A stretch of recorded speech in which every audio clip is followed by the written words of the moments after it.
Buongiorno e bentornati alla nostra diretta. Siamo in edizione straordinaria anche oggi per informarvi su quello che sta succedendo in Veneto con l'emergenza coronavirus. Sono giorni molto importanti, lo abbiamo visto ieri, lo rivedremo oggi e sono giorni in cui il Veneto riparte con quasi tutto, il 90% riaperto, aziende, industrie, attività, negozi, esercizi. Siamo ripartiti anche bene, almeno a vedere quello che ci raccontano i nostri giornalisti in giro per il Veneto. Ci sono delle criticità, ci sono anche molti timori per il ritorno possibile, eventuale, se non staremo attenti, dell'emergenza come qualche settimana fa, ma è una fase talmente fluida, talmente in divenire che è indispensabile raccontarla come facciamo noi, ora per ora, giorno per giorno. Allora, facciamo prima di tutto un breve riassunto, andiamo a vedere i dati dell'Azienda Zero della Regione del Veneto. Vi ricordiamo che questi sono i dati di ieri sera perché fra poco, fra 3/4 d'ora circa, avremo i dati nuovi di Zecca, quelli attuali a questa mattina. Però ieri sera avevamo 3.847 casi positivi, lo vedete in Veneto, è un dato buono rispetto a quello che si era visto nelle ore precedenti. Abbiamo 18.960 casi positivi dall'inizio dell'emergenza, quindi dal 21 febbraio, ed erano 10 casi in più rispetto alla mattinata. Possiamo dire che ci ricordiamo quel più fino a qualche settimana fa era precedente a dati molto diversi, più 10 ci fa vedere una situazione che potrebbe virare al bello. Stiamo attenti, vediamo cosa succederà, sono momenti importantissimi. Abbiamo 13.299 negativizzati e 3.800 persone in isolamento domiciliare. Il numero dei deceduti negli ospedali del Veneto e nelle strutture extra ospedaliere è di 1.814 persone dall'inizio dell'epidemia. Andiamo nella seconda parte della tabella, che è altrettanto importante perché ci fa vedere tutti gli ospedali del Veneto, ci fa capire cosa sta succedendo nelle nostre strutture ospedaliere, nelle nostre ULSS, e vediamo che il totale dei ricoverati è di 534 persone, ma questo numero va diviso in due, va diviso fra i ricoverati positivi, che sono 263, e i ricoverati negativizzati, ovvero le persone risultate negative ai successivi tamponi, che è 271. Le terapie intensive impegnate con pazienti affetti da coronavirus positivi sono solamente 18, mentre sono 27 quelle impegnate con pazienti negativizzati, 45 le terapie intensive complessive. Il dato ci dice che non ci sono stati nuovi ricoveri nel pomeriggio di ieri e che ci sono stati 4, scusate, questa è la seconda tabella, sono i 4 terapie intensive in meno impegnate, quindi scende continuamente il numero delle terapie intensive, e più 5 i decessi. Il numero dei decessi è destinato comunque a perdurare anche, speriamo, con fasce molto basse per alcuni giorni. Scendiamo nell'ultima parte della tabella che ci spiega la situazione negli ospedali di comunità, quindi vediamo da Belluno a Marostica, Montagnana, passando per Campo San Piero, tutte le strutture di comunità territoriali. Abbiamo 116 persone ricoverate, di cui 57 positive, 59 negativizzate, 228 dimessi e 36 i decessi. Questa era la tabella dal Veneto, l'ultima di cui disponiamo, ovvero i dati aggiornati a ieri sera. Sono dati importanti, vedremo cosa ci dirà Luca Zaia nel corso della conferenza stampa delle 12:30, ovvero fra 40 minuti sentiremo i nuovi dati. Prima di passare a rivedere quel che ha detto Zaia, a parlare della situazione sanitaria, vogliamo farvi vedere un video, ma purtroppo non abbiamo qualche problema di visualizzazione. Allora andiamo a vedere quel che ha detto Zaia nell'ultima conferenza stampa disponibile, che è quella di ieri a quest'ora circa, in cui ha parlato delle riaperture. Si era nel pieno delle riaperture e sentiremo poi le differenze rispetto a oggi. Ecco Luca Zaia di ieri. La fase 2 è iniziata, saranno giorni decisivi prossimi per capire come si muoverà la curva del contagio con queste ulteriori aperture, ma restano al momento ancora alcuni settori esclusi dalla ripartenza, parchi divertimento e Luna Park e poi tutte le strutture per l'accoglienza dei bambini. Nel DPCM su quest'ultimo punto si parla di una riapertura dal 15 giugno per la fascia 3-14 anni, lasciando esclusa quella 0-3. Il Veneto è pronto con le sue linee guida per i bambini da 0 a 14 anni e il presidente Zaia ha annunciato a breve una nuova ordinanza per anticipare l'avvio di questo servizio insieme ai parchi divertimento già dal 25 maggio o al più tardi dal 1 giugno. Vediamo di fare un'ultima ricognizione che l'assessore Lanzarin farà rispetto a tutte le ricognizioni e anche le linee guida che noi abbiamo prodotto, che possiamo assolutamente produrre in qualsiasi istante perché le abbiamo già scritte, e pensare di sbloccare anche la partita dei centri estivi. In settimana io un'ordinanza su questi temi la firmerò. Pronta poi già nelle prossime ore un'ordinanza per quanto riguarda il trasporto pubblico locale e ancora autorizzati i mercati, mentre per quanto riguarda gli hotel in arrivo una circolare per i buffet. Nel momento in cui il turista si avvicina al banco e ha modo di vedere, anche se protetto, magari ci sarà un plexiglass, ci sarà qualcosa che scherma un minimo, sta a distanza e dice guardi mi dia le melanzane grigliate, mi dia un po' di pollo, un po' di riso eccetera, e la consegna la fa l'operatore che impiatta e che è in sicurezza perché avrà la mascherina e i guanti. Poi c'è tutto il tema legato alla cultura, musei, teatri, centri culturali. Tutto quello che possiamo fare lo facciamo. Io sono disposto di metterci la firma. Però qual è il tema?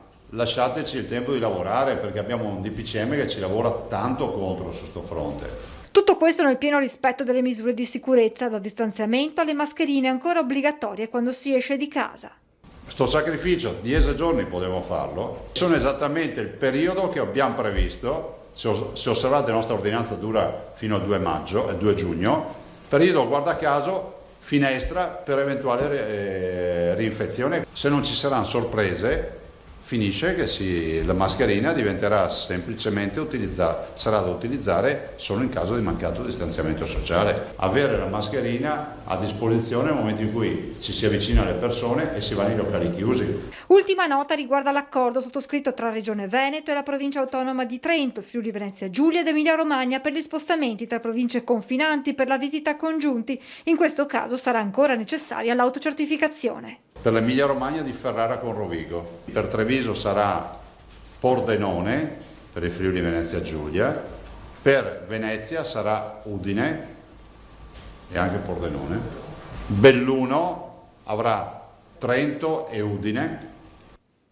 Questo era l'ultimo punto stampa di Luca Zaia, avete sentito molte novità importantissime per la vita quotidiana di ognuno di noi. Stiamo in attesa di quello che verrà detto oggi e sono, lo ricordiamo, ore importantissime perché l'evoluzione dei dati sanitari ci farà capire dove stiamo andando in un modo che probabilmente prima non era possibile. Quindi questo è uno dei temi di giornata. L'altro tema di giornata è quello delle riaperture, ma ne parleremo fra poco. Prima di andare a sentire ancora cosa sta succedendo in Veneto, vediamo le immagini che ci hanno mandato i Vigili del Fuoco di un incendio scoppiato questa notte nell'ecocentro di Sandrigo, un capannone di 1400 metri quadrati andato a fuoco. Sono intervenuti i Vigili del Fuoco di 3 distaccamenti. Si tratta di un capannone nel quale si faceva la cernita di plastica e metallo proveniente dalla raccolta differenziata dei comuni afferenti a questa struttura. I Vigili del Fuoco hanno lavorato tutta la notte perché l'incendio è scoppiato attorno alle 3, le operazioni di smassamento, di spegnimento degli ultimi focolai, di messa in sicurezza dell'area sono ancora in corso da parte delle squadre, come pure sono in corso le valutazioni su quelle che sono le cause del rogo che ha interessato fortunatamente solo questo capannone che era collegato con altri capannoni con un nastro trasportatore. Poi nel corso della giornata saremo più chiari su questo argomento, avremo più notizie, vedremo anche i servizi della nostra redazione bassanese. Adesso noi facciamo un punto, perché è un tema importantissimo, molto sentito in questo momento, sulle residenze per anziani, con l'assessore Lanzarin che ha approfondito questo tema. Sappiamo che nelle case di riposo sono scoppiati parecchi focolai di coronavirus che hanno portato a tantissimi decessi ed è una situazione che va monitorata con grande attenzione. A 15 giorni dall'ultimo bollettino arriva un dato positivo dagli screening effettuati nelle case di riposo della nostra regione. I numeri li ha resi noti l'assessore regionale alla sanità Manuela Lanzarin nel corso della conferenza stampa giornaliera del presidente Zaia. Continuando a fare screening in tutte le strutture, con anche il piano di sanità pubblica che prevede ogni 20 giorni, quindi il tampone, poi ogni 10 giorni serologico rapido e quant'altro, noi abbiamo visto che c'è una grossa flessione rispetto ai dati e quindi gli ospiti positivi diminuiscono di meno 1,9%, quindi abbiamo meno 637 ospiti positivi e anche gli operatori positivi diminuiscono del meno 1,2%, quindi meno 368. La situazione è in netto miglioramento dunque anche nelle strutture per anziani, evidenzia Lanzarin, ma non si deve abbassare la guardia, anzi. Vuol dire che chiaramente anche nelle strutture per anziani che comunque rimangono sorvegliati speciali, anche qui il dato è un dato che è in miglioramento e sicuramente che sta diminuendo, quindi vuol dire che anche in queste strutture, anche se ripeto rimangono sorvegliati speciali per quanto ci riguarda, i dati sono sicuramente più buoni. Quindi avete sentito, le case di riposo, le strutture per anziani restano sorvegliati speciali, perché abbiamo visto dall'inizio dell'epidemia, dell'emergenza, cosa è successo. Ricordiamo casi come Merlara, dove decine di pazienti, di ospiti sono morti a causa del coronavirus, anche altre case di riposo nel Veneto. Quindi la situazione sta lentamente migliorando, sappiamo che sono cominciate in alcune strutture anche le visite fra ospiti e parenti, magari all'aperto oppure in strutture costruite appositamente con divisori di vetro, telefoni, quindi si cerca di tornare anche alla normalità anche in queste situazioni in cui la normalità non è più tale da troppo tempo. Prima di proseguire con la nostra informazione vi leggiamo un lancio di agenzia perché il Presidente del Veneto Luca Zaia ha parlato anche di autonomia delle regioni, perché la vicenda Covid, ci dice l'ANSA, ha dimostrato fino in fondo l'importanza dell'autonomia. Chi dice che la sanità va riaccentrata, dice Luca Zaia, non ha capito nulla e dovrebbe ricominciare a fare il consigliere comunale, lo renderei obbligatorio. Queste le dichiarazioni di Zaia in un'intervista a un quotidiano del nazionale di oggi. Vista da Roma l'autonomia è una sottrazione di potere, vista dal Veneto è un'assunzione di responsabilità, ma io credo, ha detto Zaia in questa importante intervista, che il responsabile sia chi non vuole l'autonomia. Da qui discendono certi pasticci. Dal governo centrale dell'emergenza sono mancate le indicazioni basilari e la considerazione del Presidente del Veneto. Abbiamo sentito che le mascherine ai malati non servivano, ne abbiamo sentite tante. Qui tutto è andato su scelte nostre. Quindi si continua a parlare di autonomia, un tema importantissimo, una battaglia che noi di Rete Veneta, di Media Nord-Est portiamo avanti fin dall'inizio. Speriamo tutti che alla fine di questa emergenza si possa ripartire con questo percorso che attende da lungo tempo una soluzione. Noi ora facciamo una brevissima pausa, state con noi, torniamo fra pochissimo.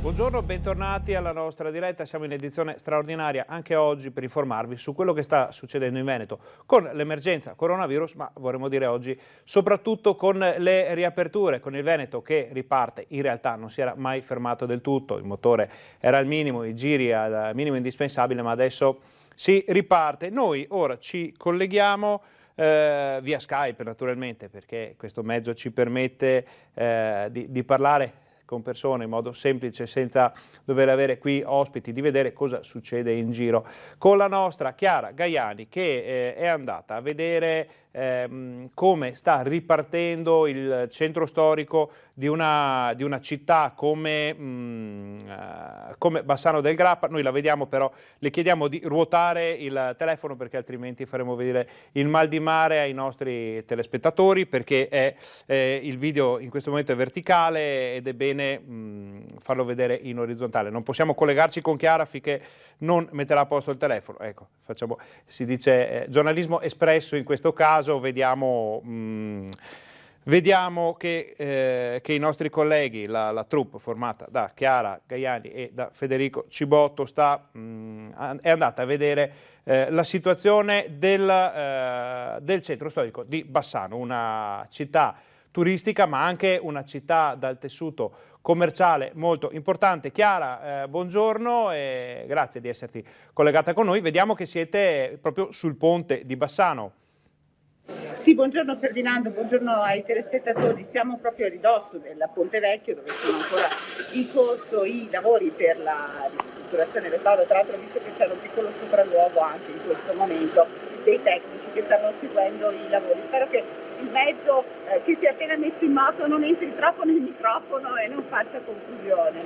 Siamo entrati in vari locali, in vari bar, io e il collega Federico Cibotto, in questi 10-15 minuti in cui siamo. Devo dire che potrei dire che siamo al 50-50, forse più gli ottimisti che i pessimisti, 60-40.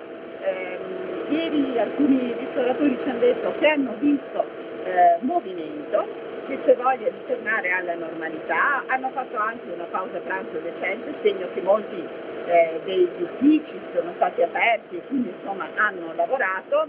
Altri invece ci hanno raccontato che stanno un po' facendo fatica perché non c'è ancora tanta gente, i negozi che non sono food, quindi non bar eccetera, soprattutto quelli di oggettistica, qui sappiamo sul ponte ce ne sono tantissimi, invece ci raccontano che è faticoso perché manca una fetta, quella dei turisti, che per il centro storico di Bassano, soprattutto per tutte le attività che ruotano attorno al ponte, è fondamentale. Quindi c'è molta attesa, diciamo 15 giorni di rodaggio per capire come si farà e poi si spera che i confini tra le regioni vengano riaperti, ma soprattutto che tornino gli stranieri. Chiara, vi chiediamo, visto che siete in un punto molto importante, di farci vedere, magari facendo ruotare questa piccola telecamera mobile che è il nostro smartphone di redazione, farci vedere che giro c'è l'intorno, chi si muove nelle vie di Bassano in questo momento. Allora dai, andiamo a spostarci, facciamo un piccolo movimento, come vedete in questo momento però questa zona è abbastanza vuota, anche se sul ponte noi abbiamo incrociato, magari vediamo se riusciamo a farvi vedere che cosa sta succedendo sul ponte. Sul ponte abbiamo incrociato un po' di movimento venendo. Questa non è però l'ora migliore, nel senso che stiamo parlando di mezzogiorno e 10, alcuni insomma non si muovono. Bene, e vediamo che tra l'altro anche piove, quindi la giornata è un po' sfortunata per le riaperture. Allora, noi ringraziamo Chiara Gaiani, Federico Cibotto che ci informeranno poi su quello che è successo nelle prime 24 ore di riaperture dal centro storico di Bassano. Vedremo nei nostri servizi, nei telegiornali di questa sera. Abbiamo visto un po' di sfortuna, piove, mancano i turisti, quindi anche una città che ha un piede sul turismo, un piede sul commercio ed è sempre molto viva come Bassano, sta un po' soffrendo questo momento di riapertura. Però abbiamo sentito anche, come ci ha detto la nostra Chiara Gaiani, che i commercianti sono positivi, c'è tanta voglia di ripartire. E allora questa voglia di ripartire, questa situazione noi la vediamo un po' in tutto il Veneto, grazie ai servizi che abbiamo confezionato con le nostre redazioni. Partiamo ad esempio da uno dei settori che hanno patito di più, che sono quelli della cura della persona, delle parrucchiere. Siamo andati a sentire a Marostica, una parrucchiera, come ha trovato il modo di riaprire e di sistemare il suo salone con le nuove regole. Il settore della cura della persona è fra quelli che hanno subito i danni maggiori dal lockdown, ma ora le parrucchiere sono pronte a riaprire in piena sicurezza. Siamo pronte, tutti i dispositivi sono pronti e stiamo organizzando ancora gli appuntamenti e si riparte. Il balletto dei decreti ha causato molta confusione per la categoria, che non ha avuto molto tempo per mettersi in regola. Beh, diciamo che nel mio caso sono avvantaggiata perché ho molto spazio. Se penso alle mie colleghe, hanno bisogno di suddividere magari i lavatesse che sono uniti, isolare qualche poltrona e quindi c'è più bisogno di organizzazione. Il comparto è comunque preparato alla sfida, anche se rimangono alcuni problemi. La categoria è sempre stata in confusione fino a ieri perché non si sapeva bene di preciso come si poteva riaprire, quando. La gestione degli appuntamenti non è semplice, tutti vogliono venire subito e quello è il problema principale. Chiediamo molta pazienza da parte dei clienti, ma stiamo affrontando tutto per il meglio. Il consiglio comunque è di non affidarsi agli abusivi. Ecco perché. L'abusivo non può fare certe cose che facciamo noi in salone, quindi dall'igiene alla sicurezza che trovano in salone è proprio impossibile trovarla, anche perché di casa in casa non è proprio sicuro, soprattutto adesso con il virus. E da Bassano, dalla Pedemontana, Marostica, che abbiamo visto in questo caso, andiamo a Venezia, la città più bella del mondo, riparte. Vediamo come. Si apre finalmente. Se diverse aziende avevano già riavviato l'attività nelle settimane scorse e probabilmente con la completa riapertura di bar, ristoranti, negozi, parrucchieri, che il Veneto si avvia su quel cammino verso la normalità che tutti attendono. A Venezia le gondole sono tornate ad offrire il servizio di traghetto. Riaprono in tanti, anche se alcuni caffè storici di Piazza San Marco, ad esempio come il Florian e il Quadri, non hanno ancora alzato le serrande. Qui siamo a Jesolo e questo negozio di abbigliamento ha appena aperto dopo 2 mesi di chiusura. Per entrare si può entrare, basta tenere le distanze di sicurezza, quindi fortunatamente è abbastanza grande, quindi 1 metro tra le persone ce la possiamo fare. Guanti per i clienti, per toccare le merci, e il gel disinfettante. Col servizio per asporto diversi bar e ristoranti avevano continuato a lavorare anche le settimane scorse, ma forse per loro ora le norme anticontagio sono ancora più specifiche. Stiamo cercando di capire e di usare il buonsenso, visto che non è che più di tanto finora sia uscito. Comunque non è poi così difficile, l'importante è cominciare e siamo positivi. Noi abbiamo già avuto un test importante questa domenica, dove c'era appunto un grosso flusso di gente con il takeaway e abbiamo visto comunque della gente preparata, corretta e quant'altro. Speriamo da qua a settembre lunga di riuscire a recuperare. Io personalmente non sono preoccupato, sono preoccupato per le persone, il personale che è più in difficoltà di noi imprenditori. Effettivamente, tra chi lavora come dipendente nel settore turistico, l'incertezza è spesso grande, come ci racconta questo bagnino in attesa della chiamata di lavoro. Mia mamma fa cammini piani, mio papà anche aiuto in piscina e chiedono questo codice Ateco, che come fa a sapere un operaio, un bagnino, come fa a sapere questo codice Ateco che è uscito? E non si sa che prendiamo, i 600 euro ancora non sono arrivati. Non tutti gli alberghi riapriranno quest'estate a Jesolo, ma tra chi si è attrezzato c'è un certo ottimismo. Christopher De Zotti, ad esempio, che parla da dietro il pannello di plexiglass che almeno per questa prima fase ha allestito nella reception. Noi abbiamo ricevuto i protocolli prima dello Stato, poi dalla Regione, li stiamo adattando in maniera abbastanza puntuale alla nostra realtà. E quello che vogliamo far passare è che le vacanze siano in sicurezza, però senza che l'hotel diventi una prigione o un ospedale. E ora, visto che parliamo di attività produttive, di negozi, abbiamo visto come riaprono i commercianti, come riaprono i centri storici, andiamo a vedere anche come si sono attrezzati i centri commerciali. Oggi è proprio il primo giorno di scuola, veramente la sensazione è proprio questa, abbiamo riaperto alla grande il centro. Il lunedì della riapertura tanto agognato è arrivato anche per il centro commerciale Palladio. Aperto dunque non più solo il supermercato, ma da oggi anche tutti i negozi, palestra compresa. Un lavoro complesso, fatto a tempo di record. Questo groviglio di norme che puntualmente nel corso di queste settimane, questi mesi si sono aggrovigliate, siamo sempre stati pronti a prendere subito spunto e metterle in pista rapidamente. Non ultima quella di stanotte, il DCPM è uscito ieri sera assieme alla Regione e questa notte abbiamo allertato i nostri operatori e questa mattina sono già operativi. A cominciare per nostra volontà, appunto per garantire più sicurezza, un presidio fisso in tutti gli ingressi in cui verrà misurata la temperatura corporea dei clienti, quindi tutti i luoghi di aggregazione sono stati disciplinati attraverso appunto l'indicazione di dove posizionarli e dove non posizionarsi.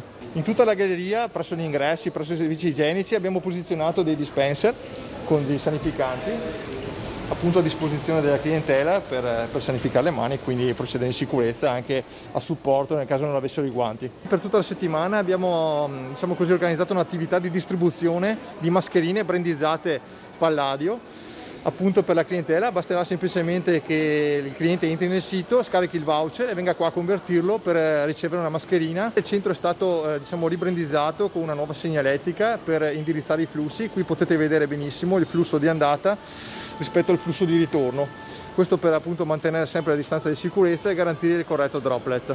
Tra i vari accorgimenti che abbiamo preso per la riapertura, sicuramente una sanificazione globale di tutta la struttura, che verrà comunque ripetuta costantemente e quotidianamente a più riprese, specialmente nei punti di maggior contatto. Quello che potevamo fare noi l'abbiamo fatto, adesso abbiamo bisogno che la nostra clientela usi buon senso e segua quelle che sono le input e le linee guida che abbiamo messo in pista all'interno della struttura, quindi abbiamo bisogno di collaborazione. E ora facciamo un salto in spiaggia. Noi abbiamo iniziato e stiamo lavorando alacremente per far trovare le spiagge pronte il prima possibile. Ci vorrà qualche giorno, confidiamo che i primi stabilimenti possano essere aperti già per l'ultimo weekend di maggio e metteremo in moto appena possibile al più presto la grande macchina del turismo della Costa Veneta. La voglia di mare c'è già tutta. Queste immagini girate a Caorle nel fine settimana testimoniano scenari che si sono verificati un po' in tutta la costa veneta. Giugno sarà il mese della ripartenza di un settore tra i più sviluppati nel già floridissimo panorama del turismo regionale, un comparto messo a dura prova dal coronavirus. A Jesolo si lavora a tappe forzate. Ci vorrà qualche settimana perché tutte le spiagge siano pronte. Questo è lo stabilimento Manzoni, dove invece i lavori di allestimento dell'arenile dovrebbero concludersi già tra qualche giorno, all'insegna del motto Spiagge sicure. Abbiamo i bagni autopulenti che si disinfettano ad ogni uso, abbiamo le casseforti no touch, abbiamo gli ombrelloni a telecomando solare che si aprono in 20 secondi, uno in questo momento, ma 4.000 in un clic, e si chiudono in altrettanti 20 secondi. Abbiamo le gabine no touch che vanno aperte e chiuse con il braccialetto. Dunque la tecnologia entra in spiaggia per prevenire il contagio. Basta ad esempio accostare il braccialetto al servizio che si desidera, in questo caso il bagno, perché tutto si possa svolgere evitando ogni contatto con la struttura. In Veneto, tra l'altro, la distanza tra gli ombrelloni sarà in genere molto più ampia rispetto alle prescrizioni nazionali. A preoccupare piuttosto è la crisi economica provocata dal coronavirus in Italia e la risposta che verrà dall'estero. Per quel che riguarda i mercati stranieri dipenderà ovviamente dal fatto che le frontiere possano essere aperte il prima possibile.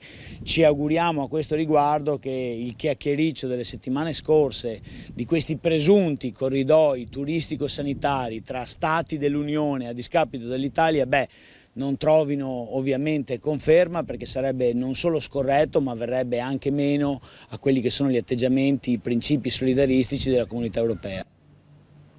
E visto che tutto riapre anche la cultura. Andiamo a vedere a Padova i musei che riaprono.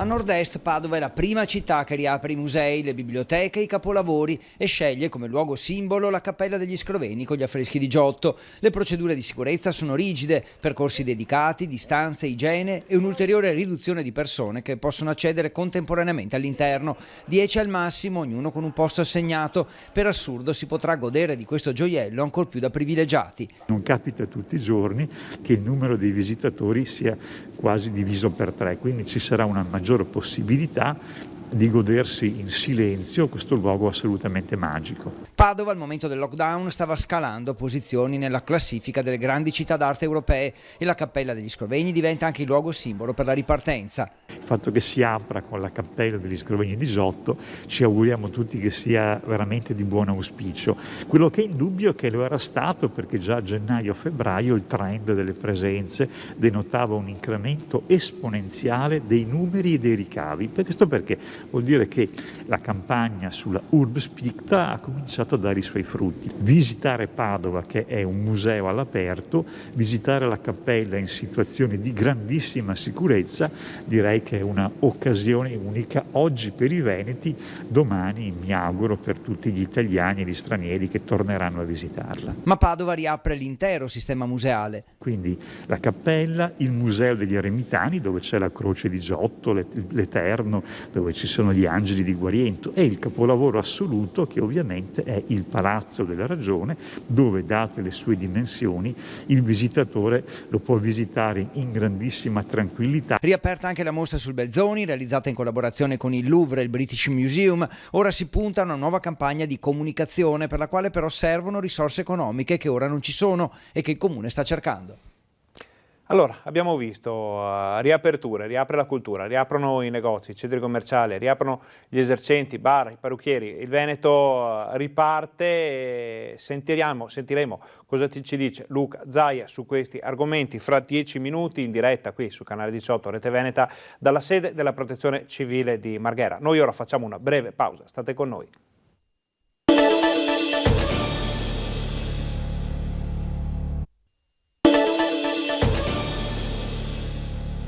Bentornati, siamo in diretta, siamo in edizione straordinaria anche oggi per informarvi su quello che sta succedendo in Veneto con l'emergenza coronavirus. Siamo in attesa della conferenza stampa del Presidente Luca Zaia, che come ogni giorno alle 12:30 ci darà tutte le informazioni sia dal punto di vista sanitario che anche amministrativo sull'emergenza coronavirus. La sala è già pronta, i nostri giornalisti sono già sul posto con tante domande per il Presidente, anche le domande che voi ci fate al numero che vedete in sovrimpressione. Moltissime le raggruppiamo, poi le portiamo all'attenzione delle istituzioni, delle autorità, di Zaia, degli assessori, perché Zaia è sempre accompagnato dagli assessori Lanzarin, referente per la sanità, e Bottaccin, che si occupa della protezione civile. Quindi il triangolo, in questo caso, di gestione dell'emergenza sanitaria, dell'emergenza anche sociale del Veneto, fornisce tutte le informazioni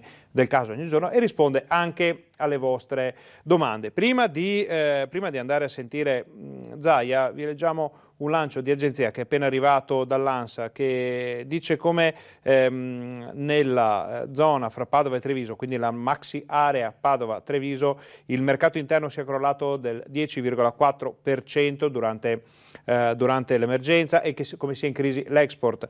Per l'industria della maxi area, fanno sapere i lanci d'agenzia Padova-Treviso, la produzione è in caduta da inizio dell'anno, siamo al meno 6,3%, con imprese che segnalano che 1 su 4 risente di una perdita di oltre il 40%, quindi una situazione molto molto difficile. Lo rende noto Assindustria Veneto, che registra un crollo del fatturato sul mercato interno del 10,4%, con perdite attorno al 20% per le imprese più piccole, quindi una situazione davvero grave. Migliore tenuta, dicono gli esperti, per l'export, che contiene il calo al meno 2,1%, con una domanda internazionale debole ma ancora presente nel primo bimestre, seguito dalla frenata di marzo. Gli ordini invertono la tendenza debolmente positiva del 2019, quando si era registrato un più 0,9%, e cedono terreno con una netta contrazione del 7% destinata ad allargarsi. Quindi anche l'economia, ma lo sapevamo, l'avevamo già intuito, già capito da tutte le dichiarazioni, dalle informazioni che ci arrivano dagli addetti ai lavori, dalle associazioni di categoria, l'economia sta risentendo fortemente di questi mesi di chiusura, di questa emergenza, come hanno risentito moltissimo i negozi, le attività produttive, gli esercenti. Abbiamo saputo anche che molti, soprattutto nelle grandi città, hanno deciso di non riaprire, quindi negozi con le serrande abbassate, come nel pieno del lockdown, ne vedremo parecchi anche nelle prossime settimane. Alcuni di questi hanno già annunciato che non riapriranno mai più, qualcuno ha scelto di fare questo passo drastico verso la chiusura, dicendo non riapriremo più, non ci sono più le condizioni, magari persone anziane che avevano già nel mirino una meritata pensione, altri invece che non ce la fanno proprio a pagare gli affitti o a pagare il personale o a coprire le spese di un'attività che sappiamo sono moltissime a partire dalle tasse, hanno scelto di non riaprire i battenti, e sono ognuno di quei negozi, soprattutto piccoli negozi di quartiere, piccoli negozi familiari, insomma è un buco nel tessuto sociale e produttivo del Veneto che si farà molto notare, sarà pesantissimo nei prossimi anni. Noi siamo, dicevamo, già collegati con la sede della Protezione Civile a Marghera, vediamo che il posto di Zaia è ancora vuoto, abbiamo visto però che l'interprete della lingua dei segni si era già posizionata, quindi insomma fra un paio di minuti comincerà la conferenza stampa. Noi poi vi ricordiamo invece che nel seguito della giornata ci sarà la nostra informazione, ci sarà il nostro tempo libero con tutti i sistemi per mantenersi in forma, per fare un po' di ginnastica, il tai chi, la zumba, tutto quello che riguarda il tempo libero di chi è ancora a casa, magari chi non ha ancora ricominciato a lavorare o chi ha qualche giorno ancora di riposo da fare, oppure le persone anziane che sono in pensione, che vogliono tenersi comunque un po' in forma, in piena sicurezza davanti alla televisione. Ci sono tutte le possibilità del caso grazie alla nostra programmazione pomeridiana. Poi come sempre il rosario dal Santo, la messa in diretta dal Santo, una delle chiese più amate della cristianità, una delle occasioni per seguire la celebrazione che pure è stata riaperta con tutte le limitazioni del caso, ma si può seguirla anche da casa a distanza, quindi, e siamo stati ringraziati anche dalle autorità religiose per il servizio che abbiamo svolto e che continueremo a svolgere in questo frangente. Poi torna la nostra informazione alle 18:50, i nostri telegiornali, e vi accompagniamo fino a sera, quando il direttore Luigi Baccialli avrà i suoi ospiti su Focus per approfondire i temi di giornata, che sappiamo sono moltissimi. Come abbiamo detto dall'inizio, i temi più importanti di oggi sono da una parte l'evoluzione dell'epidemia, quindi i dati, cosa sta succedendo negli ospedali, i numeri di tamponi sempre molto elevati, scende, abbiamo visto, il numero delle terapie intensive impegnate è sempre minore, scende soprattutto il numero delle terapie intensive impegnate da pazienti affetti da coronavirus e ancora positivi, quindi sono numeri sempre più bassi. Vedremo cosa succederà nei prossimi giorni, ma abbiamo già visto che dopo la riapertura del 4 maggio, dopo questi 15 giorni, 12 che sono passati dalle riaperture delle attività, i dati continuano a calare, quindi vuol dire che le scelte che sono state fatte e soprattutto i comportamenti di noi cittadini sono stati positivi. Vedremo adesso come evolverà la situazione dopo la riapertura di attività produttive e commerciali di qualsiasi genere di queste ore, ci vorrà qualche giorno ancora, ma la tendenza sembra quella al ribasso. Abbiamo sentito anche l'assessore Lazzarin che ci ha detto che nelle case di riposo dove erano esplosi alcuni preoccupanti focolai con esiti drammatici anche dal punto di vista dei decessi, la situazione sta migliorando, lentamente migliorando, sono ripartite anche le visite da parte dei parenti, degli ospiti di queste case di riposo in quasi tutto il Veneto, quindi abbiamo Luca Zaia, vi lasciamo al Presidente.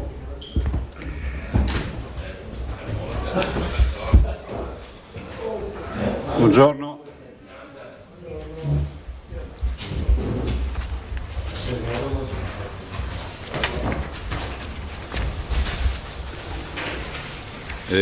Iniziamo subito, grazie per essere qui, un saluto a tutti coloro che sono collegati. Vi do il bollettino e poi un paio di informazioni che penso siano utili per il vostro lavoro e anche da dare ai cittadini. I tamponi sono 524.000, sono 10.000 tamponi, 10.700 tamponi più di ieri. Qua vi dico subito una cosa, che fino a giovedì noi avremo difficoltà a processarli in laboratorio perché abbiamo la macchina rotta. Arriveranno i tecnici a Padova e quindi avremo esiti che arriveranno in ritardo, quindi tutto quello, il tema della validazione, della processazione in laboratorio subirà un rallentamento, anzi lo sta già subendo in queste ore. Purtroppo prima di giovedì non avremo la riparazione, ve lo dico perché poi uscirà anche un comunicato che spiegherà bene cosa è accaduto. Del resto sono macchine che sono progettate per fare un gran lavoro, ma non progettate per lavorare su 3 turni H24 per 90 giorni di seguito, per cui qualche guaio diciamo che le abbiamo collaudate noi. Isolamento sono 3.639 e sono 231 in meno rispetto a ieri, se ne escono ancora altre 230 persone di isolamento. Vedete, questo è un dato che cala quantomeno di un centinaio al giorno, meno 231 rispetto a ieri. Il numero dei positivi è 18.997, quasi 19.000. Scusate, vado un po' veloce perché oggi abbiamo un po' di impegni. 47 persone in più. Abbiamo i ricoverati, sono 577 e meno 15. Le terapie intensive sono 44 pazienti. Fra l'altro dei 44, 18 sono positivi Covid. Quindi in teoria noi dovremmo segnalare 18 coronavirus in terapia intensiva. Vedete che il dato è andato giù bene. Basti pensare che avevamo di terapie intensive il 3 di maggio erano 99, vedete la differenza. I dimessi sono 3.201, altre 14 persone sono state dimesse rispetto a ieri. I morti sono in totale 1.820, ovvero 1.329 in ospedale.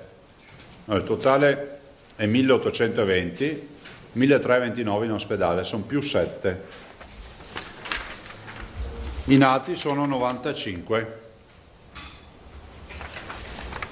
Detto questo, guardate, noi stiamo seguendo, anche con un po' di ansia, non ve lo nego, l'evoluzione di questo anti-lockdown, come qualcuno lo chiama, no? Di questa apertura importante che c'è stata. E non nego che ci sono arrivati, penso, e sarà capitato anche a voi, arrivate decine e decine di foto e meglio ancora di video dei centri delle nostre città dove c'è movida a cielo aperto. Io non ho nulla contro la festa, la movida, però il tema degli assembramenti prima, 2 il tema dell'uso della mascherina sono 2 condizioni sine qua non per fare in modo che ci sia messa in sicurezza. L'ho detto anche ieri, vorrei ricordare ai cittadini che la mascherina e le regole non devono essere vissute come delle coercizioni o delle attività da regime, ma è la necessità di dire che i 2 elementi salvavita sono proprio le indicazioni che si danno a tutela dei cittadini. Perché il Veneto le dà con forza? Le dà con forza di persuasione per un semplice motivo, perché noi abbiamo fatto la scelta di aprire in maniera importante.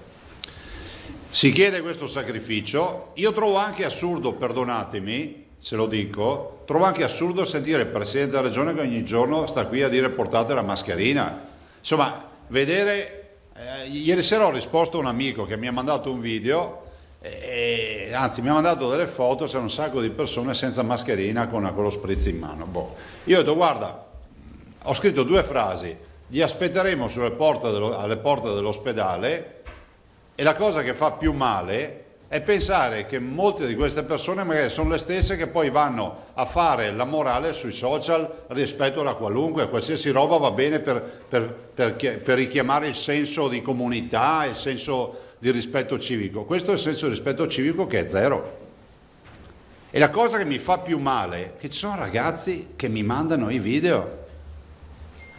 Questa mattina una ragazza ha mandato un video e ha detto, ma scusi, io ho fatto 3 mesi chiusa in casa per arrivare a questa situazione qui. Allora a questo punto le dico che era meglio che non ci lasciasse nessuna concessione e stavamo in casa finché non era finita. Allora, ve l'ho detto anche ieri, il virus probabilmente non ha più un mitragliatore a disposizione, non ha più un sacco di proiettili, però è un eccellente cecchino. Gli basta un proiettile per colpire una persona.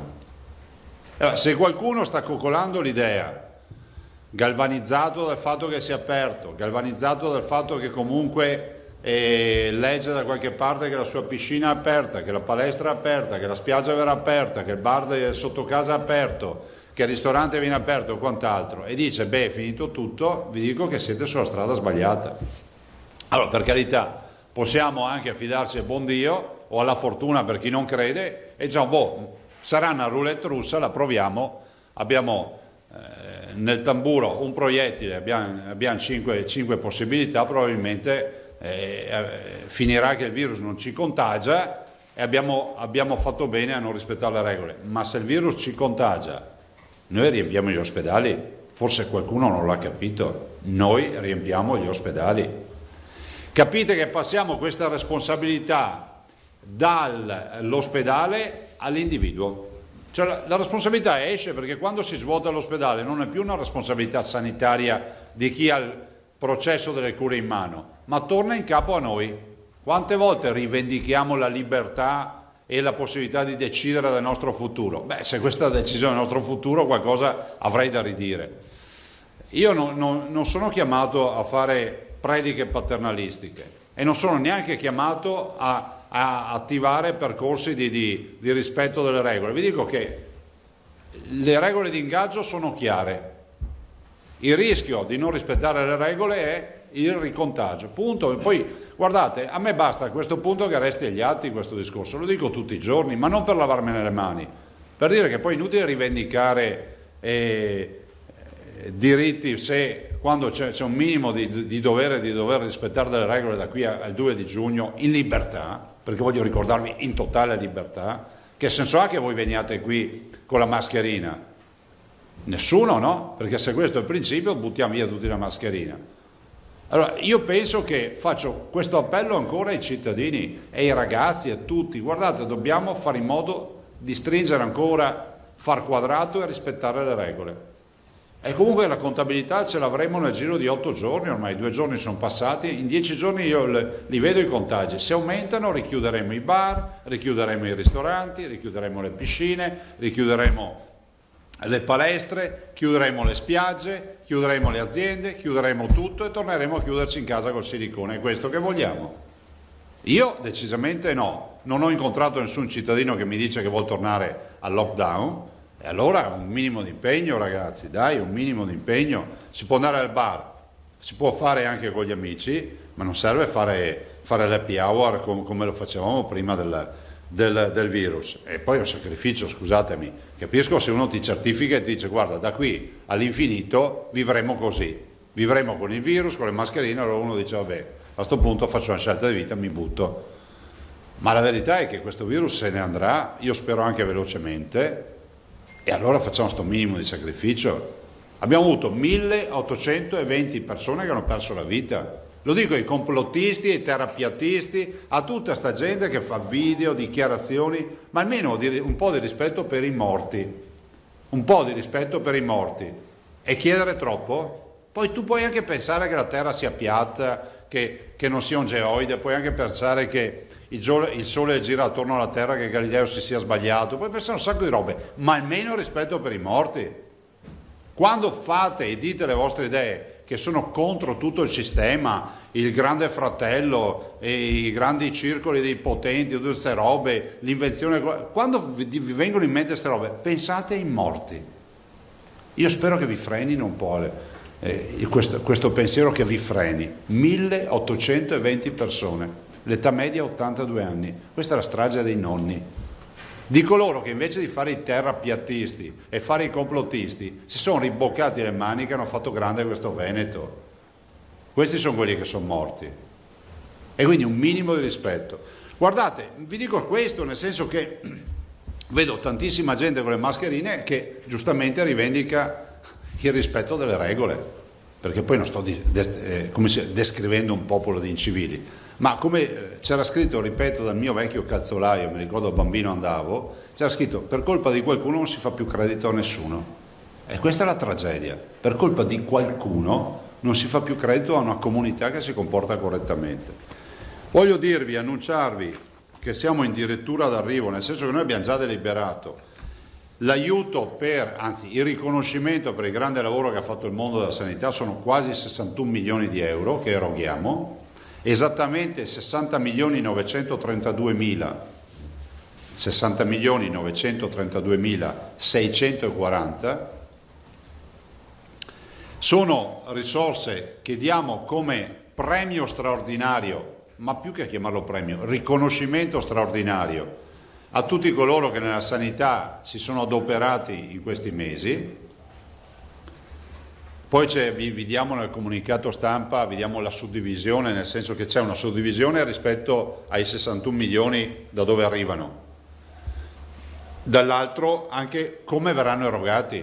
Abbiamo incontrato le parti sociali, sono felice perché si è trovata una soluzione meritocratica, perché è indubbio, è innegabile che un medico, un infermiere, un operatore che lavorava alle infettive o alle terapie intensive si sia esposto a rischi rispetto alla sua salute maggiori di chi magari era, adesso non voglio fare esempi, poi c'è sempre qualcuno che si arrabbia, ma era in altri reparti dell'ospedale dove i Covid non c'erano. Però comunque questo è un premio che viene spalmato su di tutti. I famosi 1.000, si va fino a 1.200 euro nei casi, diciamo, di maggior esposizione. Vorrei dirvi, perché siccome qualcuno quando fa le considerazioni dice ma Zaia quando dà il premio, vorrei ricordare che per noi questo è un premio che vale molto di più in Veneto, perché non applicando noi l'addizionale IRPEF da 10 anni non abbiamo prelevato dallo stipendio di un medico che mediamente ha 20 anni di anzianità in ospedale, non abbiamo prelevato in 10 anni 4.850 euro. Se avessimo applicato l'addizionale IRPEF di minima, oggi restituiremo parte dei 4.850 euro, giusto? Invece noi diciamo che abbiamo già dato 4.850 euro, perché questo mi permetto di dirlo perché è realtà, ai quali ci sommiamo anche questo migliaio di euro. Questo è quello che può dire il Veneto rispetto al trattamento economico che dà agli operatori del mondo della sanità. Ho fatto l'esempio sullo stipendio medio di un medico che non sia neoassunto ma che non sia neanche un primario, una roba mediana. Mi sembra l'ordine sono 80.000 euro all'anno di stipendio, 76.000, ecco, lo stipendio lordo. Quindi intanto io approfitto per ringraziarli, poi lo faremo in maniera molto più formale e vi devo anche dire che ho evitato fino ad ora, non è che ci siamo dimenticati, perché non voglio che la lettera, che secondo me è la cosa corretta da fare per ognuno dei nostri operatori, venga interpretata come la campagna elettorale. Cerchiamo di andare in un momento, di farlo in un momento nel quale ci sarà serenità, ma va fatto un ringraziamento formale ad ognuno dei nostri lavoratori, perché loro sono stati la squadra che ha fatto la differenza. Si sono impegnati, guardate, io ho intenzione di portarvi qui la professoressa Tacconelli, che è un punto di riferimento importante, di portarvi qui la dottoressa Del Silvestro per il plasma, di portarvi qui la dottoressa Cattelan, le malattie infettive, il professor Vianello e poi tutti quelli che non ho citato, il professor Plebani, Crisanti, tutti quelli che conoscete, per dire che c'è una squadra veneta che ha lavorato, che ha fatto bene il suo mestiere ed è giusto che vengano anche valorizzati davanti alle vostre telecamere e nei vostri articoli di giornale e che i veneti li conoscano, li vedano in faccia. La professoressa Tacconelli di Verona è un riferimento per un sacco di protocolli sperimentali ed è un riferimento di altissimo valore a livello di virologia, di attività che si fanno, ed è bene che i veneti capiscano da dove poi vengono fuori. Fra l'altro posso dire, c'è un club di signore, di donne della sanità che ho tutta intenzione di valorizzare, che sono donne della sanità che io già ho coinvolto, magari qualcuno non se ne è accorto, l'ho coinvolto con i primi spot sul coronavirus. Se li andate a cercare, vedete, sono in camicia, c'è la professoressa Tacconelli, Cattelan e Russo, la dottoressa Russo, che vi ricordo che è colei che ha fatto il piano strategico dei tamponi e tutto il piano di sanità pubblica. Questo è quello che vi dico, quindi grazie di cuore a tutti quelli che hanno lavorato. Vi dico che sulla mobilità, e poi vi lascio parola perché il tempo stringe, sul piano della mobilità, se vi interessa, vi possiamo lasciare anche questo piccolo studio. L'anti-lockdown del lunedì 18 ha significato transiti per 5.370.000. Però se vi interessa, rispetto al lunedì, diciamo, meno trafficato, che era il 30 marzo, rispetto a quel lunedì, che è il lunedì proprio che ha fatto meno transiti, noi abbiamo fatto oggi, lunedì 18, abbiamo fatto più 78,64% di transito. Dopo vediamo lo studio, insomma, se qualcuno interessa qualche dato in più c'è. Io avrei finito. Beh sì, no, scusami, avrei finito, avrei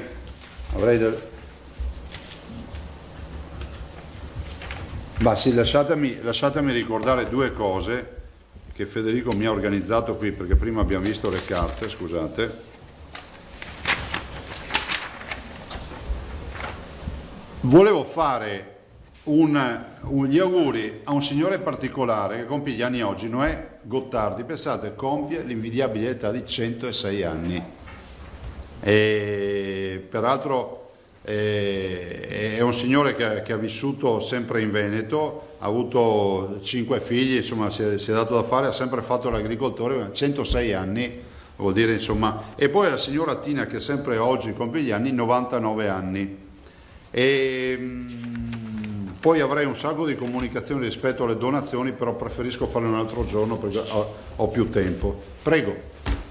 Allora, facciamo il solito giro, cominciamo 1, 2, 3, 4, 5, 6, insomma andiamo da sinistra verso destra. Bonet. Presidente, solo per capire questo, allora la Regione non ha poteri di polizia, no? Cioè, però al di là della moral suasion mi chiedo, ci può essere una sede con i prefetti, con i comuni, in cui si può invitare a aumentare i controlli se c'è questo fenomeno di sistematica violazione delle regole sui distanziamenti e le mascherine? Ma guarda, però posso dirti, per me è un fallimento pensare che si debba riunire un tavolo per rincorrere le persone per la mascherina. Ve lo dico, cioè mi rifiuto di arrivare a quel livello, non è uno stato di polizia, rivendichiamo tutti la democrazia in ogni istante, cioè, ci si fermi un attimo e si pensi. Anche qui voglio ricordare che la famosa multa dai 4 ai 3.000 euro non è un'invenzione della Regione, c'è scritta in un decreto. C'è qualcuno che pensa che ci siamo inventati una multa, e la multa non è un'invenzione perché non la può mettere la Regione, è scritta in un decreto nazionale. E la multa in via teorica non te la prendi solo per la mascherina, se non ce l'hai, te la prendi per il distanziamento sociale, per l'assembramento e per tutte le regole che non rispetti. Anche in teoria, se vai anche a fare la spesa e non c'hai magari la mascherina davanti al banco dei salumi o roba del genere. Filippo, poi il giro farà un strano percorso, visto le mani alzarsi in tempi diversi. Sì, Presidente, buongiorno. Ciao. Per quanto riguarda il premio al personale della sanità, io volevo capire se è stato raggiunto davvero un accordo. Glielo chiedo perché ieri CGIL, CISL e UIL hanno annunciato questo accordo, eccetera. Oggi la stessa CGIL Medici dice noi siamo d'accordo, ma la maggior parte dei sindacati medici no. Guardate, sentite. Volevo sapere se è stato sottoscritto dalle parti. Allora, la Regione mette 61 milioni di euro sul tavolo. Mi rifiuto di entrare nelle dinamiche delle eventuali dibattiti o liti tra, diciamo, rappresentanti di lavoratori. Hanno tutti stessa dignità. Sinceramente, rimando la pallina al di là del tavolo e mettetevi d'accordo. Sapete che mi metta lì io a verificare i nomi e cognomi e decidere questo un po' di più, questo. Ci sarà un principio che potranno adottare. Dico solo, facciamolo in maniera meritocratica, perché qualcuno ha anche proposto di dare una tantum spalmato come la Nutella dappertutto, uguale a tutti. Secondo me è sbagliato e quindi adesso vedremo, insomma, più disponibilità di così. Ma non era in questi... Ma non era no, ma non lo dico a te. Volevo solo sapere se era stato sottoscritto. Per noi è chiusa sta partita. Se c'è qualche dibattito che vogliono ancora fare, ma figuratevi, ben venga, l'importante è che poi alla fine si chiuda. Nel frattempo noi attendiamo anche che vengano pubblicati i 2 decreti, il Cura Italia e il rilancio, perché anche da quelli peschiamo risorse. Avevo 2 domande, poi se vogliamo domande così un po' di nicchia, però un gruppo di persone non vedenti chiede 2 cose. Una che forse è già superata, dicevano noi abbiamo problemi quando entriamo in un negozio con i guanti, non riusciamo a arrivare al tatto, ma mi pare che i guanti siano ormai superati dal gel. Igienizzazione delle mani. L'altra cosa, le chiedono, quando dà delle indicazioni pratiche, magari gesticolando, di accompagnarle da qualche parola di spiegazione. Questa è la loro richiesta. Chiaro. L'altra domanda nel merito riguarda le piscine termali, che in Veneto sono una cosa importante. Ci siamo lasciati, mi pare domenica o sabato, quando era, dicendo che per adesso le piscine termali non sono riattivate, però erano, mi pare, c'era l'impegno del governo a ridiscutere della faccenda. Cioè il tema, le piscine sono assolutamente utilizzabili, che siano pubbliche o private. Il problema delle terme sono le saune, i bagni turchi, insomma tutte quelle attività. Ma non è che se un albergo ha la piscina la può utilizzare, è una piscina appunto. Nel senso che l'ordinanza è chiara rispetto a questo. Pubbliche e private con le solite regole del distanziamento, dell'igiene e via. Quindi escluse le saune e i bagni turchi? Sì. Vabbè, grazie. Allora vado a destra metaforicamente per l'alzata di mano. Marchiori, si prepara Milva, poi Alda, poi Malavasi, poi Emiliano. Sì, Presidente, buongiorno. Una domanda che arriva dal mondo dell'università, da più famiglie e anche studenti. Stiamo parlando di Ca' Foscari che si sono visti aumentare la retta, ovvero all'inizio è stata posticipata e ora se la trovano aumentata, in poche parole probabilmente per si sommano più rette. Sì, e quindi chiedono un intervento, insomma, in qualche modo chiedono, insomma, di poter dire, perché comunque tante famiglie si sono trovate in difficoltà, adesso dover pagare comunque una cifra superiore inizia a essere una difficoltà anche per loro. Cosa possiamo dirgli? Guardate, questo rientra nelle prerogative dell'università, cioè capisco le difficoltà, a questo si aggiunge coloro che debbono pagare l'affitto per un alloggio universitario o privato per andarsi poi a vivere come studenti, che poi non hanno mai utilizzato, perché moltissimi studenti per 3 mesi non sono mai andati in sede. È ovvio che ci vorrebbe a 360 gradi un minimo di attenzione anche rispetto a tutto questo. Allora avevamo detto Milva. Buongiorno Presidente. Ciao Milva. Allora, ho fatto un piccolo giro, inchiesta antropologica tra Padova e Mestre.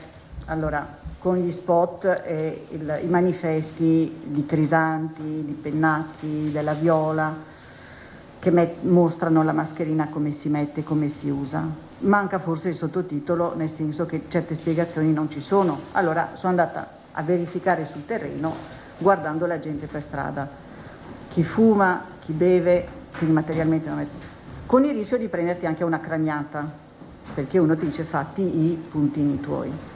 Se succede questo per strada a un vecchietto piuttosto che a qualcun altro, allora le chiederei, Presidente, con tutti i microfoni lì davanti, di rivolgersi al popolo veneto e di spiegare perché si usa la mascherina, che il distanziamento sociale non c'entra con l'uso della mascherina e che quindi anche quando sei per strada la devi mettere sempre sul naso e sulla bocca contemporaneamente, spiegando anche perché.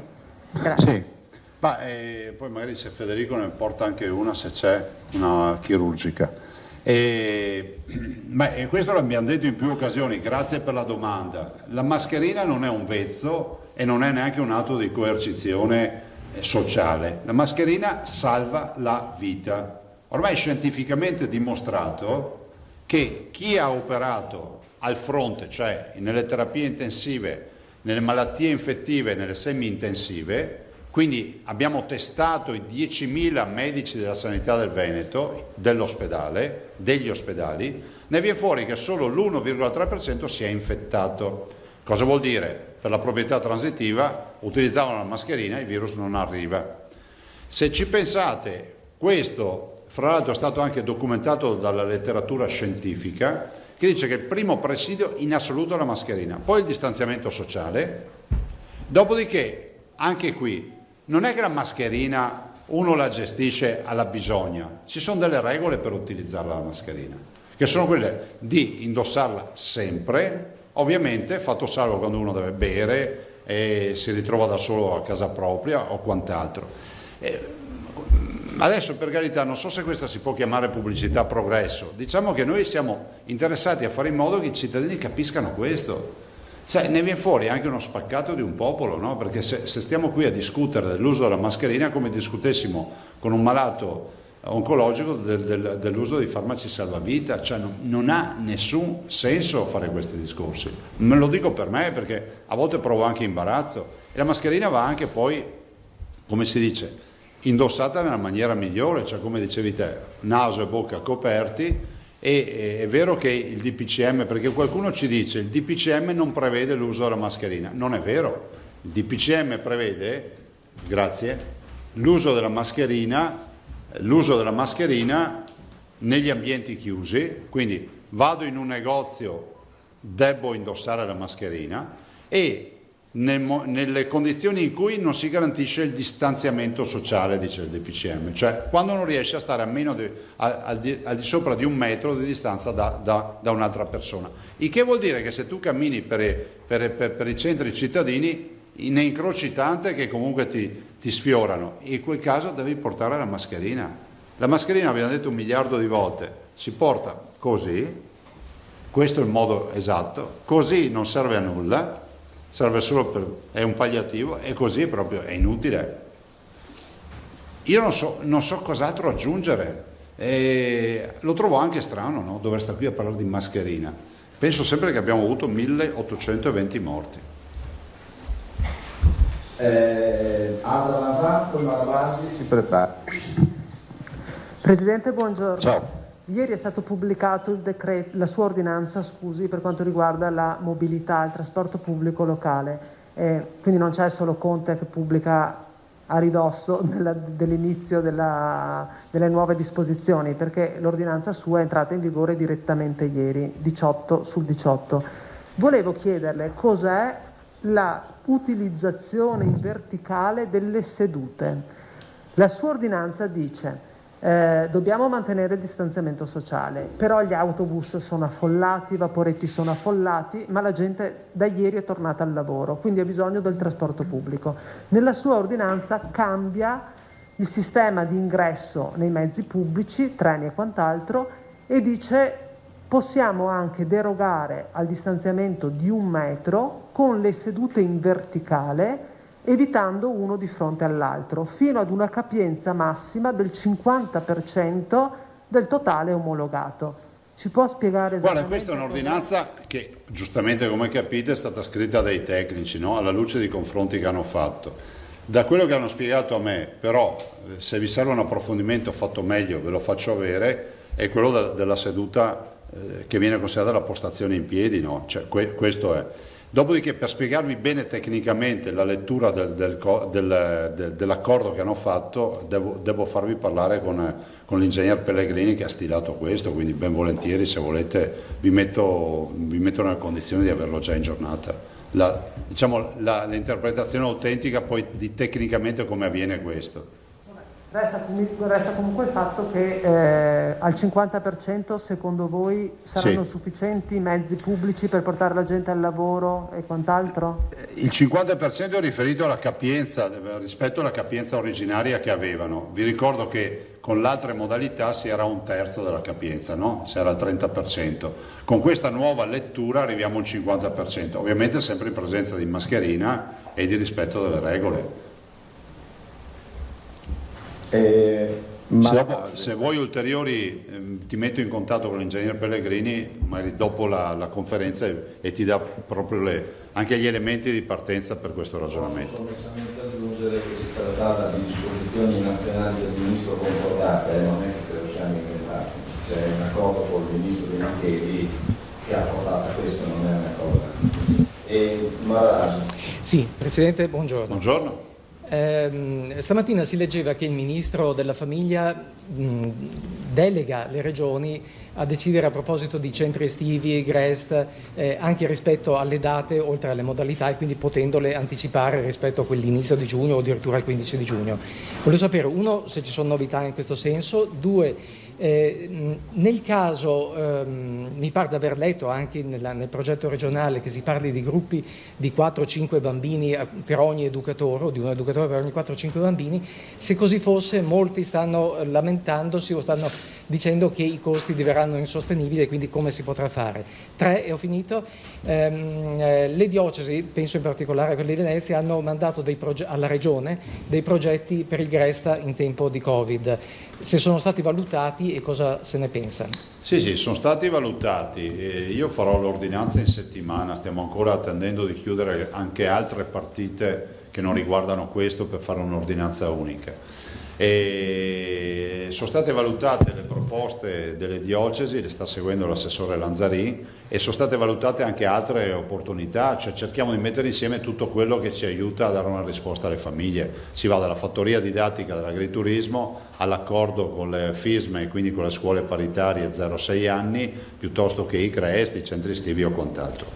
E dall'altro c'è da dire che i costi è la fase più critica, che è quella del carico di personale e quindi dei costi che aumentano. Anche lì stiamo tentando di mettere in piedi un sistema per cui si possa andare a attingere in quei 150 milioni di euro stabiliti nel decreto. Questo è quello che posso dire. Comunque in settimana noi facciamo l'ordinanza e vi anticipo anche che contiamo di anticipare velocemente anche l'apertura dei centri estivi. Cioè settimana prossima? Se ci riusciamo sì, però attendete l'ordinanza per favore, che poi, perché considerate che dobbiamo fare un incastro che non è da poco, perché ben venga la disponibilità del Ministro della Famiglia, ma poi c'è anche il tema sanitario e c'è il tema della scuola, insomma c'è un sacco di dibattito su questo. Sappiate che noi abbiamo realizzato, penso ormai da 15 giorni, le linee guida per la gestione. Emiliano, poi Maria Delia, mi scuso, ma in mezzo a quella selva non l'avevo notato, scusa. Presidente, buongiorno. Torno sull'argomento delle terme, perché in questo momento noi, oltre a seguire la conferenza stampa che stiamo vivendo, siamo anche ad Abano, c'è un sit-in proprio degli operatori del settore. Non è in sé per sé la questione delle vasche termali, perché il problema è l'introito che arriva maggiormente dalle spa, che sappiamo, come appunto rimarcava, essere chiuse. Capisco anche il problema di droplet e di tutto quello che ne consegue, e quindi nonostante gli alberghi siano aperti gli introiti mancano e queste persone, questo indotto è seriamente in crisi. Un altro settore che è in crisi, sembra che qualcuno sia riuscito a marzo, aprile e maggio, parlo delle partite IVA, ancora le promesse dello Stato degli aiuti, ma questi soldi non arrivano. Ma guardate, rispetto alle terme hanno assolutamente ragione, la loro preoccupazione è la nostra. Vi ricordo che il divieto di apertura di saune e bagni turchi viene dal DPCM, per cui non è una limitazione proprio formale. Dopodiché anche lì si sta spingendo affinché si possa riaprire tutto, questo è poco ma sicuro. Dall'altro sarà necessario anche vedere cosa accade questa settimana con i contagi e capire anche quale sarà la reazione del virus rispetto alla popolazione. Per quanto riguarda le partite IVA, io trovo un sacco di cittadini che mi dicono, di operatori che mi dicono, ma i 25.000 euro, alcuni mi dicono la banca mi chiama per darmeli, ma dice che nel momento in cui ce li avrò dovrò estinguere parte del mutuo che ho a mio carico, quindi quella liquidità non la vedrò mai. Altri dicono ma mi offrono soldi le banche, ma a tassi che sono quelli di un mutuo, quindi dimmi subito che mi state proponendo un mutuo che ci mette a meno. Quindi non c'è una visione assolutamente proattiva rispetto a questo. Dall'altro devo dire che ieri sera ho sentito, e questa è una bella notizia, mi ha fatto venire in mente, ho sentito il dottor Pone che è il direttore dell'INPS regionale, e devo dire che il lavoro di squadra INPS Regione Veneto oggi ci fa dire che siamo i primi a livello nazionale per aver già sbloccato i pagamenti di una cassa integrazione su 2. Mi diceva il dottor Pone che per fine mese sono sbloccati tutti. E noi il lavoro di squadra l'abbiamo fatto, quindi ringrazio gli uomini e donne dell'INPS per quello che si è fatto, e ancora una volta il Veneto è primo su questa partita. Vi ricordate quando gli altri dicevano che noi dovevamo ancora iniziare? Noi siamo quelli che hanno fatto tutto di base. Quindi è una bella notizia, perché chi a casa che attende notizie sulle risorse sappia che l'INPS ha già fatto la metà dei pagamenti e provvederà, mi dice, entro fine mese l'altra metà. Questo in virtù del fatto che la Regione poi aveva fatto tutte le pratiche e tutto. Maria Zelia. Buongiorno. Ciao. Una riflessione riguardo il fatto che con la riduzione delle capienze, delle possibilità di avere clienti nei bar, anche una piccola flessione della domanda, si parla di rincari, per esempio a Vicenza, anche del prezzo del caffè 1,30, 1,80 il cappuccino. Lei avverte un allarme in questo senso? No, più che allarme, l'ho letto da qualche parte, però ad oggi onestamente i cittadini non ci hanno segnato. Considera che noi siamo come una spugna, no? Cioè, andiamo in assorbimento in tempo reale e ci arrivano più di 1 migliaio di messaggi al giorno solo sui social, ma anche di più, e al momento forse ne sarà arrivato uno, ma non c'è questa informazione, non ve lo saprei dire. Antonella Prigioni. E comunque non c'è nessuna ragione di aumentare i prezzi, questo è poco ma sicuro. Cioè, se il tema è fanno bene, no, punto. Per adesso ci vuole anche un minimo, come si può dire, di lavoro di squadra, di senso di collettività, di comunità. Allora Antonella Prigioni, Marchiori aveva un'altra domanda, qualcun altro Malavasi successivamente. Buongiorno Presidente, alla luce anche Ciao. di questi assembramenti che si sono visti ieri, la questione tracciamento a che punto è? Ma allora, noi non abbiamo informazioni NP non pervenuta, nel senso che l'Immuni, sarà il nome, non lo so, non sta arrivando. A livello regionale avete in mente? Nel frattempo noi stiamo lavorando, cioè stiamo lavorando un progetto alternativo,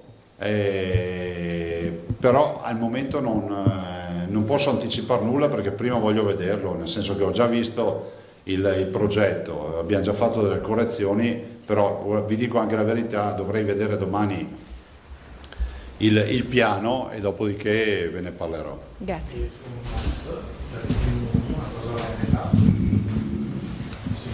Diciamo che andiamo a mettere in piedi un progetto di biosorveglianza alternativo, però non è che voglio fare il misterioso, non voglio annunciare robe che poi magari si rischia che si incaglino perché magari non funziona la procedura, quindi lasciatemi vedere, domani dovrà avere l'ultima riunione, dopodiché nei prossimi giorni ve ne parlo. Ma Presidente, se posso, prego. Ma questo perché alla fin fine quella nazionale è latente, perché io ricordo bene le sue parole, vivendo qui ogni giorno la conferenza stampa, lei preferiva un qualcosa di nazionale, quindi di omologato per tutti.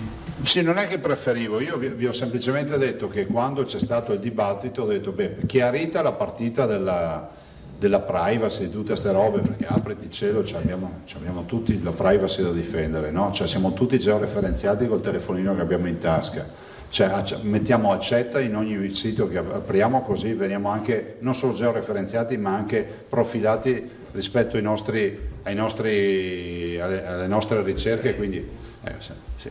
Vabbè, non importa, cioè, evidentemente nessuno se n'è accorto, però è pur vero che il problema della privacy c'è, cioè chi gestirà i dati di Immuni, però non se ne è più sentito parlare poi, no? Per cui non vi so dire nulla. Marchiori, poi Malavasi. Sì, Presidente, mi scusi, una richiesta che ci è arrivata proprio poco fa in redazione nel corso della conferenza stampa da parte di una telespettatrice di Solagna che lavora a Feltre. Allora, ci racconta questo: l'azienda decide test sierologici per tutti, lei risulta positiva senza alcun sintomo. L'azienda le chiede di rimanere a casa in malattia, ma il medico si rifiuta perché dice che, essendo solo il test sierologico, anche se positivo, deve attendere l'esito del tampone. Ora lei dice che confermi o meno la positività. Lei dice che però per il tampone è in lista d'attesa, e qui viene la questione. L'azienda dice che se entro 2 giorni non presenta il certificato, lei potrebbe essere licenziata e lei è disperata. Sì, ma allora, prima roba, manca un elemento, cioè chi ha il test sierologico positivo negli screening che si fanno nelle aziende deve essere subito inoltrato velocemente dal medico curante, questo mi sembra sia avvenuto, per il tampone. Prima roba, quando ha fatto richiesta di tampone? Questo non ce l'ha detto perché se l'ha fatta stamattina potrei dire dateci il nome e cerchiamo di capire se ma se è roba di 5-6 giorni fa allora è grave, cioè, ci manca l'elemento fondamentale. Quando è stata inviata all'ULSS per fare il tampone? Le date non le ho precisamente. Bisogna averle. Ok, grazie. Se no è difficile rispondere. Va bene. Okay. Considerate che adesso abbiamo il problema che i tamponi li facciamo in tempo reale, ma poi c'è la processazione che ha qualche difficoltà. Però penso si possa comunque, per carità, è un caso limite. Però è anche vero che forse noi come piano di sanità pubblica possiamo prevedere anche la malattia in attesa del tampone. Potrebbe essere che introduciamo anche questo elemento, perché se è per colpa nostra, perché la processazione va avanti piano, se la macchina è rotta, non è che possiamo sentire. A parte il fatto che penso che un'azienda che licenzia un dipendente perché dice che è positivo, anche questo... la vedo, a meno che non ci siano altri fatti tra datore di lavoro e lavoratore, perché non lo so. Malavasi, Milvan. Ho l'impressione che non sarebbe un licenziamento per giusta causa, sentita così.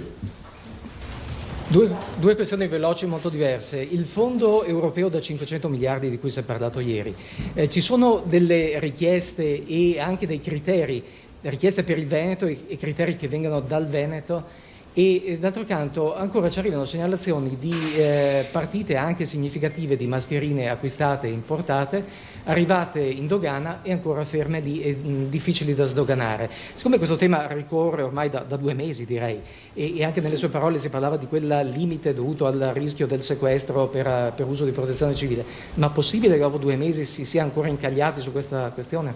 Guardate, cosa volete che vi dica? Da quante settimane ve lo sto dicendo? L'ho detto io in assoluto in prima nazionale, mi hanno detto che non avevo capito come funzionava, avete visto, ce l'ho detto fino alla fine, l'ho detto al Presidente del Consiglio, l'ho detto ai ministri, ho detto guardate che se aprite servono mascherine, i cittadini sono disposti ad andarsene a comprare, ma bisogna che arrivino container di mascherine e così si va a calmierare anche il prezzo, ma ancora valgono come l'oro perché ce ne sono poche sul mercato e noi le continuiamo a distribuire, però questo è un problema reale. Quanto ai 500 miliardi, io non ho ancora capito quali siano le regole di ingaggio, per cui mi fermo a una valutazione che è molto macro. Dico, siccome oggi il dibattito è anche di Fiat e non Fiat, la garanzia dello Stato o quant'altro, io non sono uno che fa guerre di religione, dico semplicemente che il Veneto è l'80% delle imprese che ha meno di 15 dipendenti, quindi il modello di sviluppo non è fordista, ma è un modello del distretto industriale diffuso, della piccola e media impresa. Dobbiamo pensare alle nostre imprese, quindi spero che tutto sia tagliato sartorialmente su quello che è la piccola e media impresa, che è il nostro tessuto produttivo che produce 160 miliardi di PIL all'anno. Milva Tosato. A proposito del premio per i lavoratori del mondo della sanità, quante persone riguarda e, prima domanda, se riguarda anche quelli che sono state assunte dopo? Sì, riguarda tutti gli operatori e sono circa 54.000, 55.000, quanti sono? Sono 10.000 gli operatori e complessivamente... Vabbè, se è il dato che vi ho dato io, tranquilli, sui 54.000 sono. Tutti, anche gli assunti, che avranno diritto al tutti coloro che hanno lavorato. Ma guardate, noi siamo pronti, allora vi dico anche una suddivisione. 20 milioni li peschiamo abbiamo 3 fonti di finanziamento, Cura Italia, Rilancio, sono tutte risorse del Veneto ovviamente, cioè che spettano al Veneto, e 26 milioni direttamente anche dal bilancio regionale, comunque sono 60 milioni 932 mila.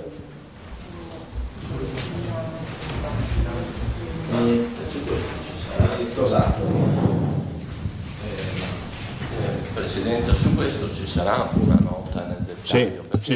Sì, ve l'ho detto prima, tranquilli. Per esempio c'è un passaggio che mi sfugge, cioè se il criterio è meritocratico non capisco perché a pioggia devono essere premiati. Perché la meritocrazia è basic, cioè base, lavoro in ospedale, top della meritocrazia, facevo manovre invasive in terapia intensiva. Però il fatto che tutti lavorassero in ospedale ci sta, insomma, cioè, diciamocelo fino in fondo, noi cittadini evitavamo di andare in ospedale se non avevamo bisogno, loro ci andavano tutte le mattine a lavorare o tutte le sere di notte, insomma. Dopo comunque è spiegato bene, c'è una base per tutti più un premio per chi è stato direttamente, cioè è spiegato, dopo è articolato insomma.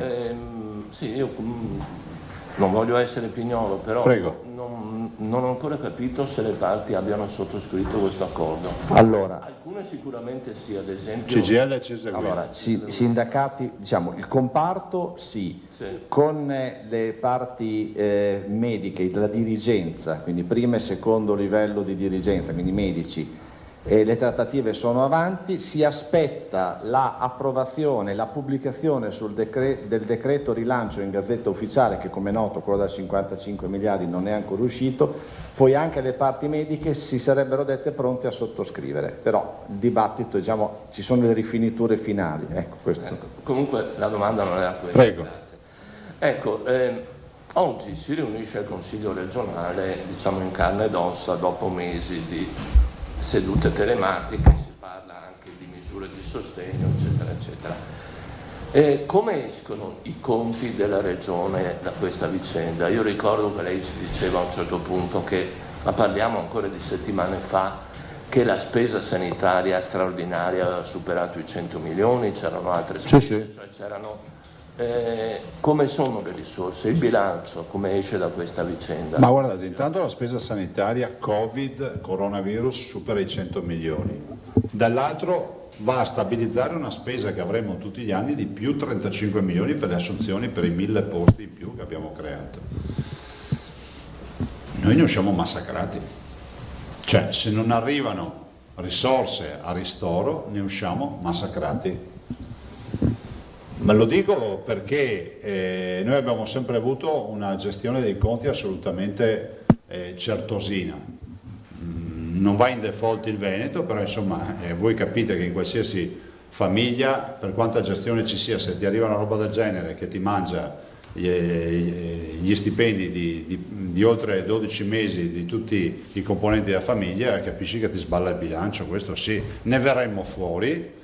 E contiamo moltissimo sul fatto che ci sia una redistribuzione del fondo nazionale e contiamo anche che arrivino risorse per il rilancio di tutto quello che sono gli investimenti nella sanità. Questa vicenda ci ha insegnato che gli investimenti nella sanità debbono essere una cosa prioritaria sulla quale investire.